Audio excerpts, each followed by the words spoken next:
এই মোস্তফা সরোয়ার ফারুকী, এই বাটপারের বাচ্চা বাটপার, এই বাটপার একদিকে রাষ্ট্রীয়ভাবে লালন উৎসবের উদ্যোগ নেবে। সেই লালন উৎসবের অংশ হিসেবে সারা দেশে যত মানুষ আছে তাদের সবাইকে বলবে যে আপনারা আসেন, আপনারা লালনের অনুষ্ঠান অংশ হন। আমরা লালনকে হেরিটেজ বানাই।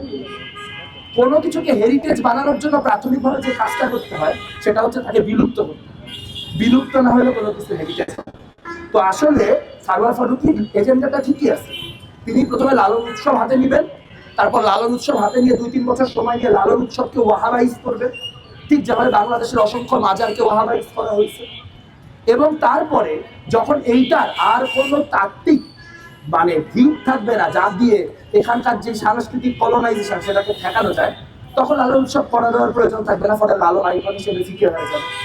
কারণ এইটাই যদি তার নিয়ত না হয় তাহলে আমাকে বুঝান লালন উৎসব রাষ্ট্রীয়করণ করার পর থেকে, সেই সময়ের পর থেকে গত যে কয়েক মাস গেছে, সেই কয়েক মাসে কয়টা লালনের গানের উৎসব বন্ধ হয়েছে?